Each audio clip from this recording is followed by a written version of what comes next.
Hi everybody, and welcome to this tutorial on the SARA online employment application. From the SARA homepage at sara.org, you're going to look over here at the left sidebar and click the link to the online employment application. That is going to take you to the South Carolina Online Educator Employment System, where we have pulled together a number of resources to assist job seekers in finding a position in one of South Carolina's public school districts or special schools.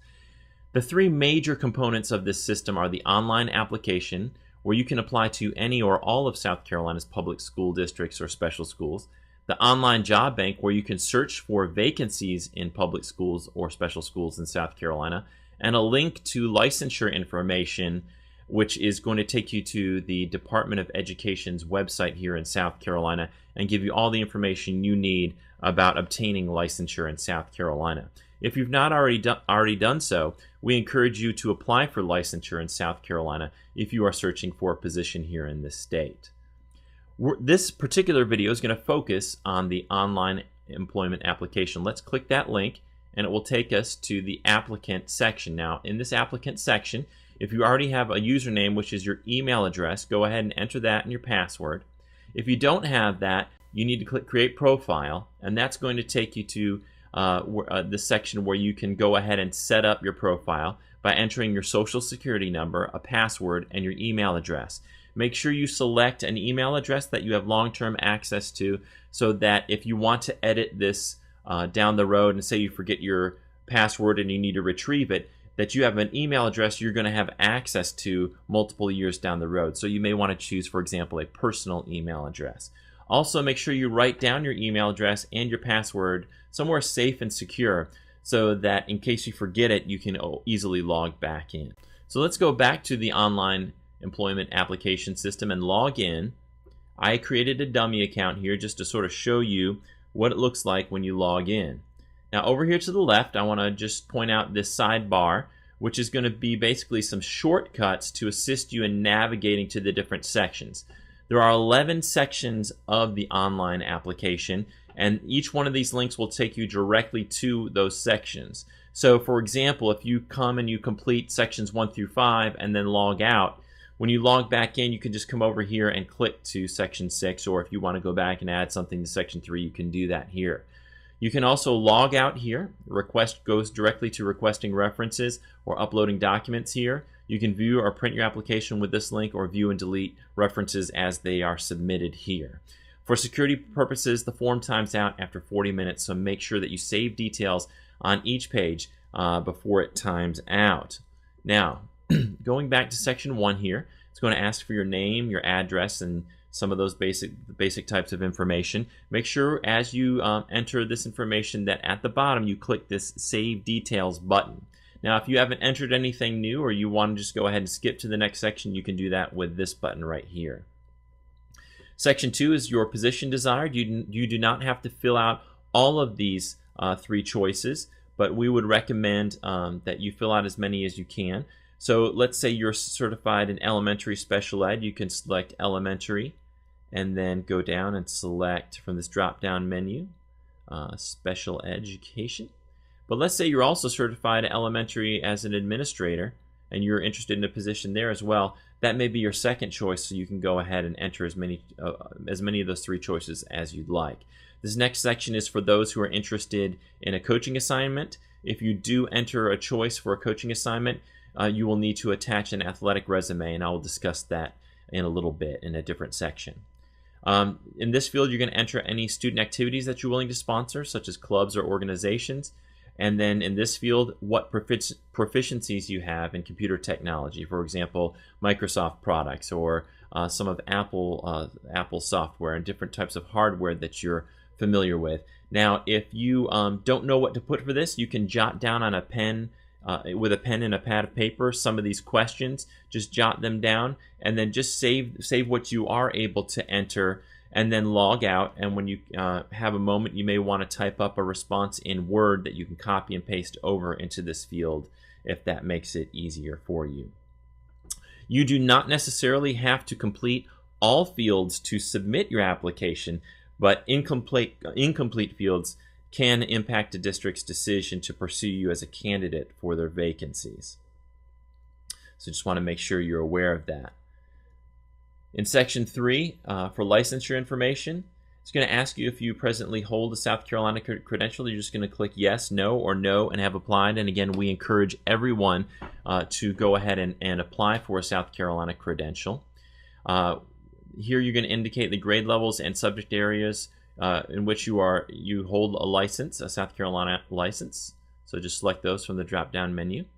And then if it's going to ask you if you hold a valid credential from another state, if you've taken the NTE, if you've taken the PLT, if you've taken Praxis 2 exams. So for example, if you've taken the Praxis 2, you're going to click yes, and then you're going to select the subject area, and then you're going to put your assessment score. Now, a lot of college students will complete this application but may have not received their Praxis 2 scores back yet. That's fine. Just go ahead and put the subject area in and leave the assessment score blank, and when you receive the assessment score, log back in and enter it.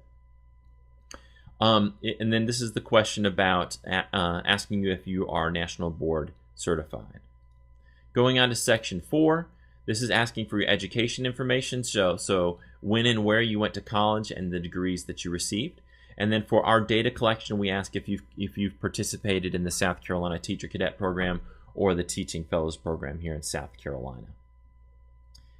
Going on to Section 5, it's going to ask about your student teaching. Just put down the dates and then the greater subject areas that you taught, your supervising teacher's information, and the school information.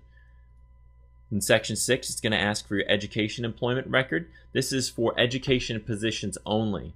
So this is if you have worked at a school professionally, this is where you're going to write down or jot down that information. And you also need to make sure you put down your reason for leaving. And then just a few questions like, your total years in education positions, your total years in education positions in South Carolina, and whether or not you have vocational experience. In Section 7, this is going to be your employment record other than education positions, including part-time positions. Now, you don't have to put every single job you've ever had since the age of 14, but you want to go ahead and complete all of the major jobs that you've had throughout your adult career. In Section 8, you're going to request references. You need to have 3 completed references submitted before the application is considered complete. The application is not going to show any requested references until they have been submitted by your reference online. And how you do that is you're going to click this Request Reference button, and then you're going to go ahead and enter the email address of your reference and the position that you are seeking. Then you need to select whether or not you waive your right to view the reference before it is added to your application. It is important that you make the correct decision here, because this is really the only thing on your application that you cannot go back and switch or change. Once you've told a reference that you've waived your right, you cannot change that and then all of a sudden be given the ability to view that reference. So make sure you make that selection carefully, and then you click Send Request, and then you'll do this 3 times, or you can do it more. You can have as many you can request as many references as you like, but you want to go ahead and do this at least 3 times.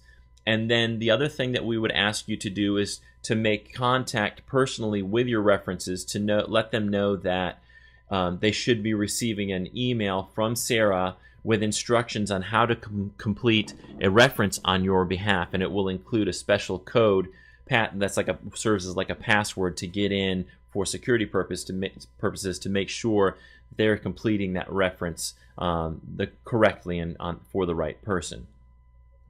And the other thing we would ask you to do is, if the person who is your reference does not receive an email from us, then either you've incorrectly entered their email address, or it's very possible, especially if it's sent to a school email address, that it could be in that person's spam folder. So please have them check their spam folder, because the system automatically generates this email, so they should receive it if you've put in the correct email address. And you can always check your reference list here, or you can go over and look at View Delete References over here in this red left sidebar. And then as they come in, you'll be able to view at least the names of the people who've completed references on your behalf. Now, if you've not waived your right, if you've clicked yes here, if you've clicked no, you don't waive your right, then you will be able to view the entire reference. If you've clicked yes, then you will just be able to see the name of the person who's completed the reference. If you've sent the request and you don't see that person's name yet, that means they haven't completed the reference, so you may want to make contact with them. And you can always delete a reference if you'd like in the future. Moving on to the next section, Section 9, you're just going to enter some professional and background information, like are you currently under contract, and you're just going to answer all of these questions honestly, yes or no. When it asks about whether or not you've been evaluated under the South Carolina ADEPT system, it's asking that not as a student teacher, but as a professional. So just read these questions as from the professional perspective, not from your student teaching experience. And moving on to Section 10, it's just going to ask for some basic demographic information, including your date of birth, your gender, your citizenship, and your ethnicity. And then Section 11 is where you're going to upload your documents. Now, SARA does not accept any hard copies of documents, so please do not send documents to us in the mail because we no longer accept those. You have to scan these documents and upload them yourself right here within this system. So the main thing that you need to be aware of that all applicants need to upload is transcripts. This needs to be a copy of your transcripts. You just scan them and you'll click Upload Document, and then you'll need to make sure that the document you're uploading is either a Word document or a scanned image such as a PDF, GIF, JPEG, or PNG file. The maximum allowable file size is 2 megabytes, so make sure that it's 2 megabytes or smaller. And then you'll select which type of document you are uploading here, so we'll make sure we click Transcripts, and then you'll choose your file just like you would in any other program and find the file that you need to upload and then click Upload. The other documents that we all accept are letters of eligibility, and those are for candidates who are alternatively certified, like through our PACE program. You can upload your documents here. And for those who are interested in coaching positions, you can upload your athletic resumes here. If you do have any questions or problems, I would encourage you to look down here at the bottom of the page where you can complete an online application help desk form. That will take you to a form that will either answer questions for you or will notify us that the form was unable to answer your question, and we will be able to get back to you within a few days to assist you with your question. And that goes for any section of the online application. Any questions that you have, you can always complete this help desk form. And so after you have completed your application, you're just going to go to this last section where you're going to finalize and submit the application.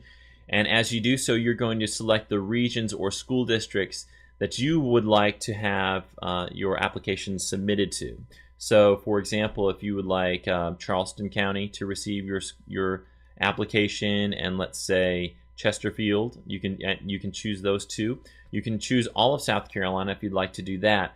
And those school districts that have signed up for the alerts will receive a notification that you have submitted your application. If you would like to exclude a district from being able to view your application, such as your home district, you can go ahead and select that from this drop-down menu. Then we just ask you to tell us how you heard about vacancies, and then you answer this question: is your application finalized? If it is, you click yes. If no, you can go ahead and save your employment application, but it won't be submitted to any school districts yet. Now, once you submit final, your application is submitted to the districts that you have selected up here at the top. And I would again caution you, if you do all of South Carolina, just do all of South Carolina. You don't need to enter any more down here. But once you've submitted your final, those alerts will go out and the notifications will go out to the districts who have that set up with us, and your application will be viewable by districts around the state of South Carolina, public school districts and special schools from around the state of South Carolina. If you would like to go back in at any time, you can always go back in to your application add, say, test scores or additional information that you didn't have previously, and then go ahead and submit your final again to those districts. And then they will have updated versions of your application. So once you've submitted that final, hopefully you'll be well on your way to finding a position. And once you're done submitting, you can go back and look at our online job bank where you can search for vacancies in public school districts or special schools throughout the state of South Carolina. Well, we wish you the best as you search for a position. And if there's any questions that you have, please don't hesitate to use the help desk, which is located in this link down here at the bottom. And you just complete the online application help desk, and we will do our best to get back to you within a few days. Thank you and have a great day.